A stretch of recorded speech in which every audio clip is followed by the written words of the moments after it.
Η Γέννη είναι μια ελληνική εταιρεία η οποία ιδρύθηκε το 1995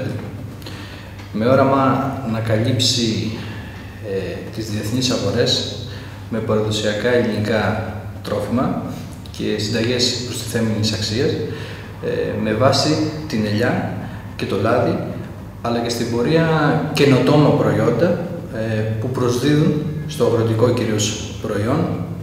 προστιθέμενη αξία.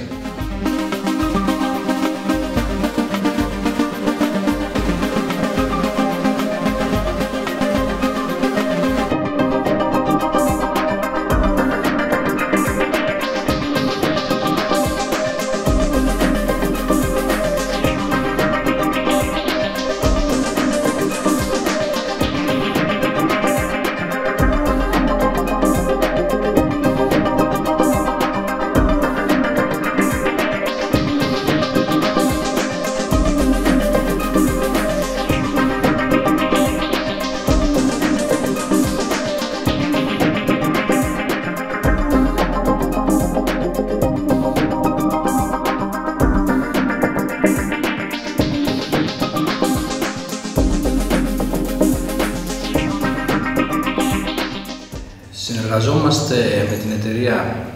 Θεοδόρα Αυτοματισμοί σχεδόν από το ξεκίνημα της εταιρείας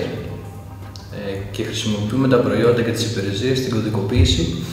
των προϊόντων που μας βοηθούν και στη δικιά μας χνηλασιμότητα αλλά και στα logistics των πελατών μας που είναι απαιτητικά σε αυτό το τομέα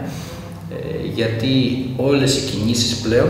γίνονται με βάση τους γραμματούς κώδικες των προϊόντων. Υπάρχουν περιπτώσεις που στις αποθήκες των διανομέων μας, κυρίως στη Γερμανία και στις σκανδιναβικές χώρες, αλλά και στην Αμερική, που δεν μπαίνει καθόλου χέρι πλέον. Είναι ρομποτικά, αυτοματοποιημένα, κάθετα μηχανήματα που κάνουν αυτή τη δουλειά για μείωση του κόστους.